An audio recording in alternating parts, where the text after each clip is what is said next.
वृषभ राशीच्या जातकांना ह्या आठवड्यात स्थैर्य, संयम आणि व्यावहारिक दृष्टिकोन ठेवणं आवश्यक आहे. शुक्र ग्रह तुमच्या राशीवर प्रभाव टाकत असून सौंदर्य, कला आणि ऐहिक गोष्टींमध्ये तुमचा इंटरेस्ट वाढेल. तरीही काही भावनिक उलथापालथीची शक्यता या आठवड्यात आहे. विशेषतः कौटुंबिक किंवा वैयक्तिक निर्णयात काही बदल होऊ शकतात. या काळात तुमचे आत्मभान वाढेल, पण त्याचवेळी काही गोष्टींवर प्रतिक्रिया देताना तुम्ही संयम ठेवा. मौनम सर्वार्थ साधनम हे ब्रीदवाक्य समोर ठेवा.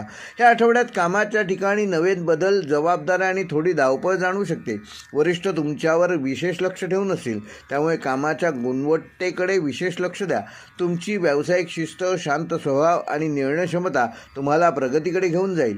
मल्टीटास्किंग किंवा एकाच वेळी अनेक जबाबदाऱ्या पार पाडण्याची वेळ तुमच्यावर येऊ शकते. यशस्वी होण्यासाठी सहकाऱ्यांसोबत संवाद साधा. टीमवर्क वाढवा. व्यापाऱ्यांनी आर्थिक व्यवहार करताना विश्वासू व्यक्तींच्या सल्ल्यानुसार पुढे गेलेलं चांगलं. सौंदर्य, कला, गृहसजावट, बँकिंग, रिअल इस्टेट, लॉ, कृषी आणि शिक्षण क्षेत्राशी संबंधित वृषभ राशीच्या जातकांना या आठवड्यात उत्तम काळ आहे. मात्र नवे प्रोजेक्ट सुरू करताना नियम आणि अटी व्यवस्थित तपासून घ्या. आर्थिकदृष्ट्या हा आठवडा संमिश्र स्वरूपाचा असणार असून ग्रहयोग तुमच्या उत्पन्नाच्या नवनवीन संधी निर्माण करू शकतात.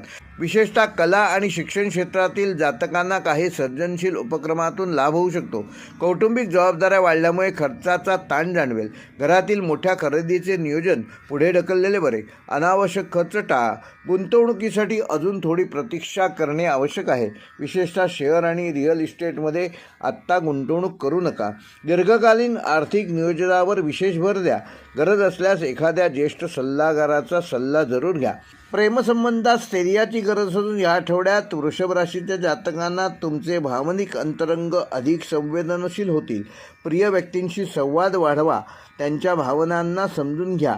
काही वृषभ जातकांना नव्या नात्याची सुरुवात या आठवड्यात होऊ शकते, पण जलद गती टाळा. वृषभ राशीच्या विवाहित जातकांसाठी या आठवड्याची सुरुवात थोड्या विसंवादाने होऊ शकते, पण संयम आणि प्रेमामुळे तुमचे नाते अधिक चांगले होईल.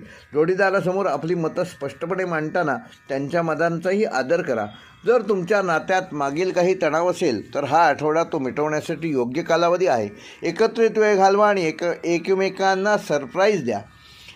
कौटुंबिक जीवनामध्ये आठवडा साधारण अनुकूल असणार असून वडीलधाऱ्यांचे आशीर्वाद मिळतील. घरातील वातावरण शांत, सौहार्दपूर्ण राहील. कोणत्याही कौटुंबिक कार्यक्रमाचे नियोजन कराल तर तो यशस्वी होणारच, याबाबतीत काही काळजी करू नका. तुमचा स्वभाव काही वेळा हट्टी व आपलंच बरोबर मानणारा वाटू शकतो, त्यामुळे मतभेदांना टाळण्यासाठी लवचिकता असणं गरजेचं आहे. वडिलांशी सल्लामसलत करून निर्णय घेतल्यास फायदा होईल.